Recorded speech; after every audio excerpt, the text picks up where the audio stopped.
Look, we are looking at an absolute financial and tactical earthquake today. I mean, if you followed this club, you need to understand exactly what is happening under the surface right now. Yeah, the stakes are incredibly high. They really are. We are executing a historic dual-pronged market strike today. On one front, there's a record-shattering €140 million package for Leipzig's Diomande being finalized as we speak. Right, and on the exact same day in the exact same frantic window, we're navigating a total knife-edge contract renewal for Vinicius Jr. I mean, with Arsenal breathing heavily down our necks. Exactly, which is why we are skipping the pleasantries today. Welcome to the Deep Dive. You need to understand how these two massive, monumental commitments are inextricably linked. Definitely. We've taken our internal analysis here at Bernabé Notes to strip away the noise. The entire architecture of the team is on the line, and that's not an exaggeration. It's really not. I mean, it is the definition of high-wire squad building. The excitement around a $140 million arrival is completely natural, obviously, but we have to ground this immediately. The risks involved here are astronomical. We're talking about stretching the wage structure to its absolute breaking point, all while handing over the keys to the treasury for a player who is, let's be real, largely untested at the absolute pinnacle of European football. Right.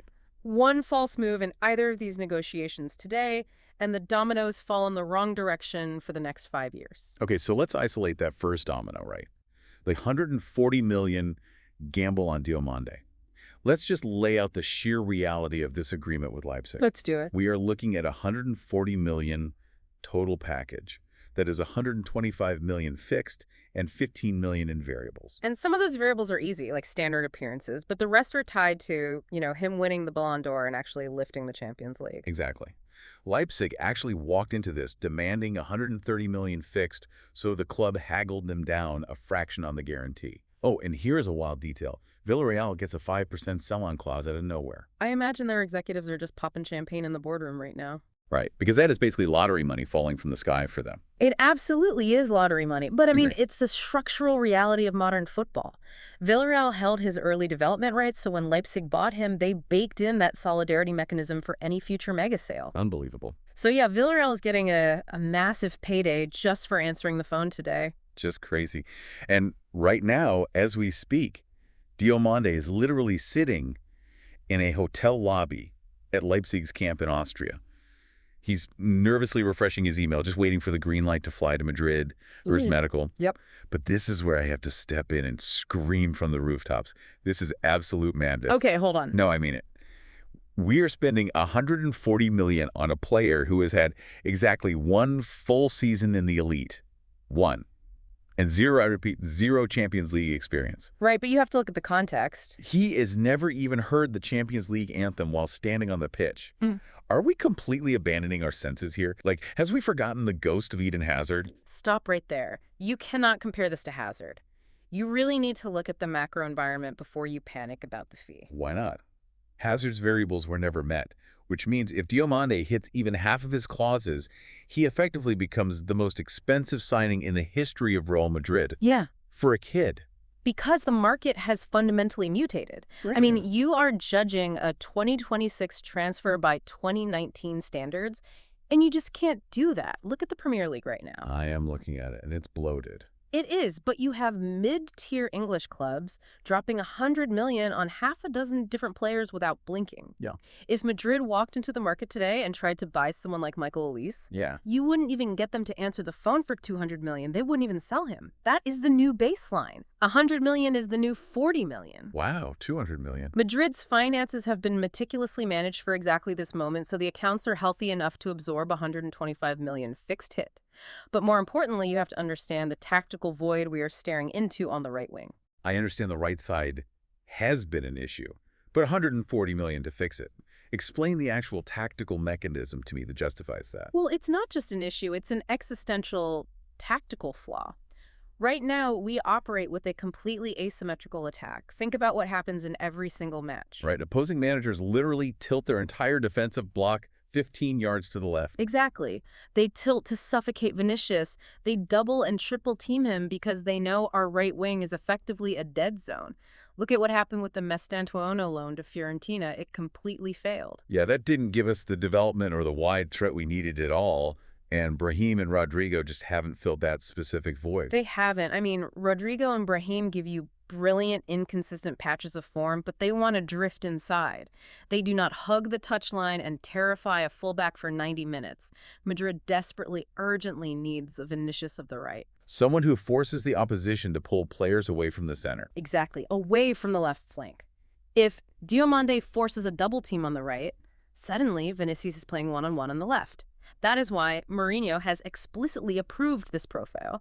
He has had direct personal conversations with Diomande. Makes sense. When a manager with that level of tactical pragmatism demands a player to fix a broken, lopsided attack, you just pay the market rate.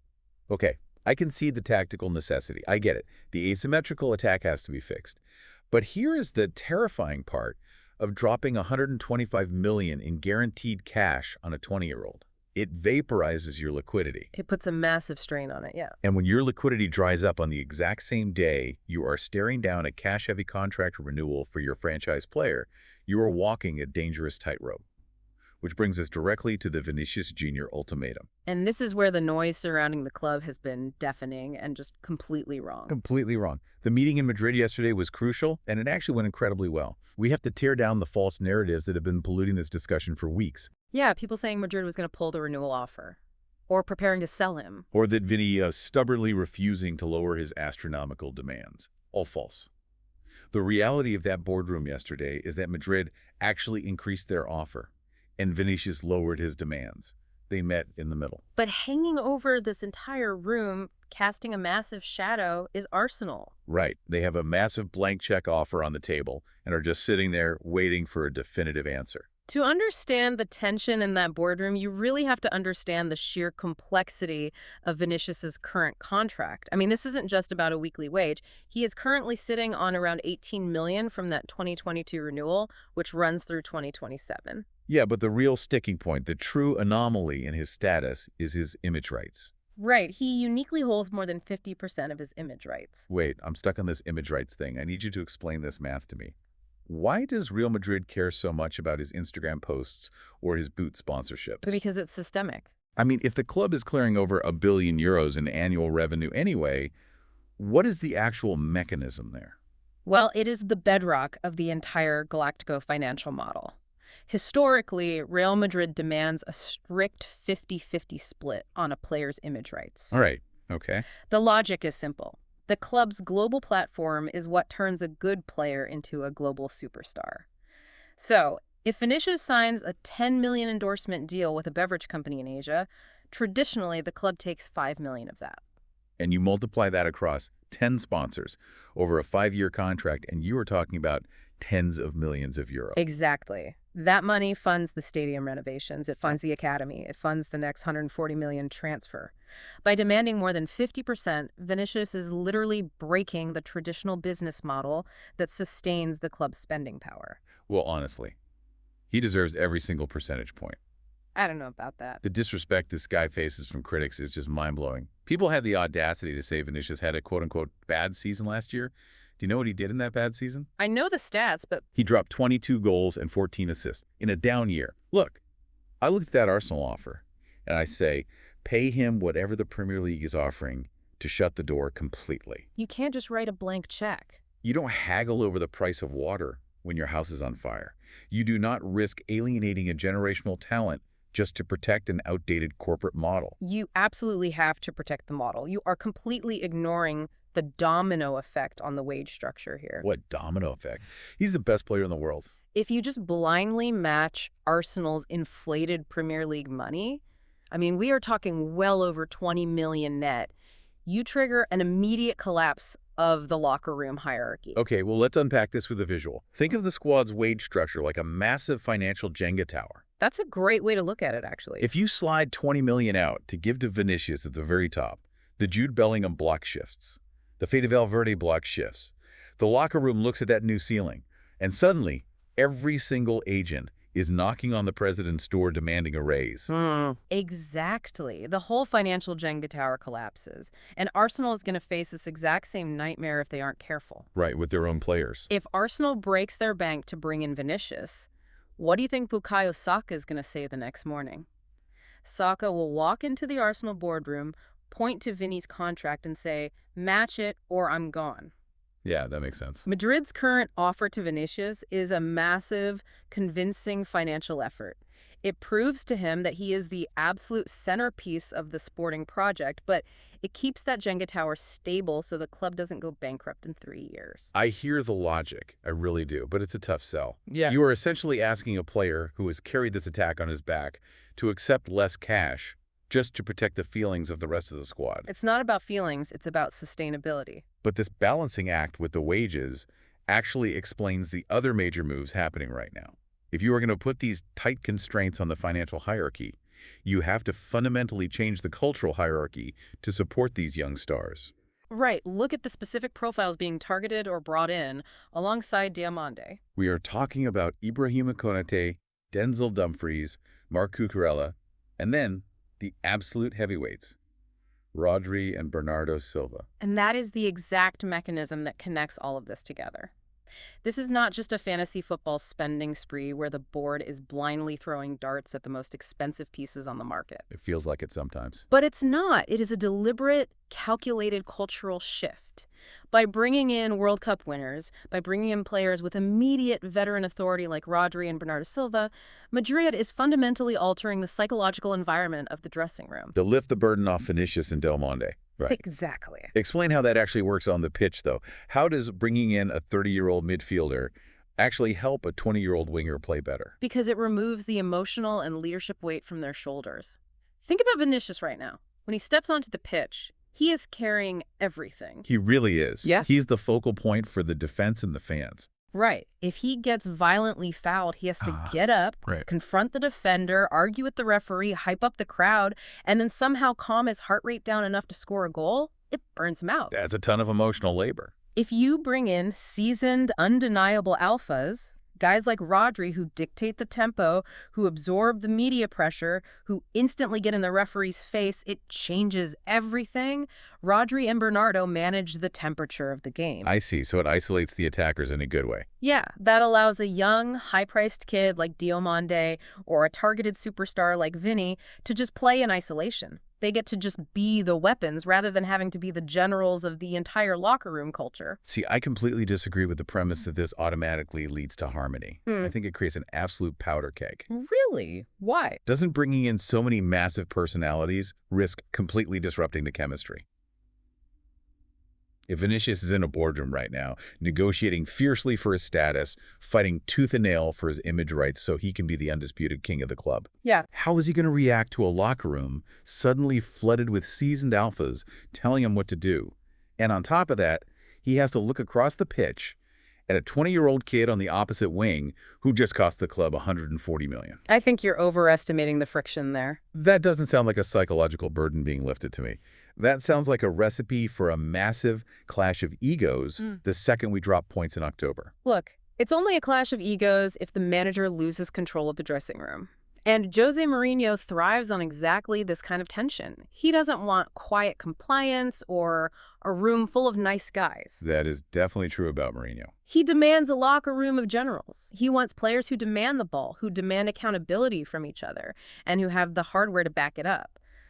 The risk isn't the clash of personalities. What is it then? The risk is whether the front office can actually get all these moving parts across the finish line in time today. Which is the perfect pivot to the reality of the clock.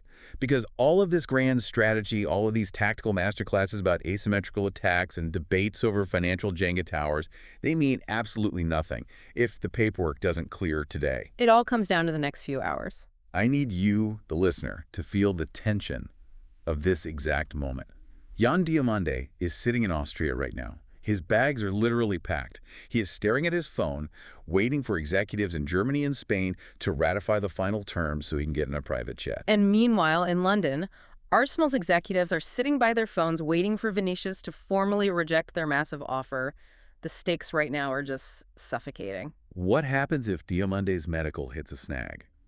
Or worse, what happens if Leipzig's board decides at the final hour that $125 million fixed just isn't enough? Oh, they know we're desperate. Exactly.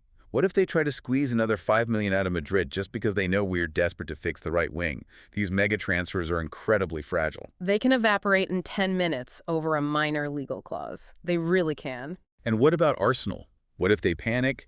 What if it hits midnight, the signatures aren't on Vinicius's paper yet, and Arsenal suddenly decides to wire an extra $30 million directly into Vinicius's signing bonus? A blank check can always get blanker when desperation sets in. Right? That is the ultimate nightmare scenario for Madrid's board. The rest of Madrid's entire transfer window, the pursuits of Rodri, of Konate, of Cucurella, every single euro is held hostage by these two dominoes. Yep. If Diomande's deal collapses, Madrid suddenly has a gaping hole on the right wing and a hoard of unspent cash, which means every selling club in Europe will immediately double their asking prices when we call. And if Vinicius hesitates and listens to Arsenal, the entire offensive project stalls. The pieces have to fall perfectly into place today, or the whole summer collapses. It really does. It is a delicate, terrifying house of cards. And that leaves us with one massive, lingering question for you to mull over as you watch this play out over the next few hours. Yeah, this is the big one. If this delicate house of cards collapses today, and you had to choose between securing Vinicius for the rest of his career, or finalizing the historic $140 million Diomande deal to revolutionize the right wing, where does the club's true priority lie? Knowing the market is inflating by the minute. Exactly. What does this mean for the soul of the club? If we are permanently altering our wage structure for Vinny and dropping $140 million on a 20-year-old right-winger from Germany, what happens to the academy? Are we becoming a club that only buys its future rather than building it? That is a phenomenal question. It strikes at the very identity of what this club is going to be for the next decade. It does. And if you want to understand how that identity takes shape, you have to stick with us. If you are not already following Bernabeu Notes on YouTube, Instagram, and TikTok, you are doing this transfer window completely wrong. Seriously, do it right now. Get over there, hit subscribe, and get into the comments to answer that exact question about the academy. Let us know who you're prioritizing. Because if you aren't following our deep dives on Bernabeu Notes, you are going to look completely lost trying to explain to your friends why a 5% sell-on clause for Villarreal and a dispute over Instagram image rights just reshaped the entire landscape of European football. We'll be tracking the private jets from Austria all night. Stay sharp. We'll see you on the next deep dive.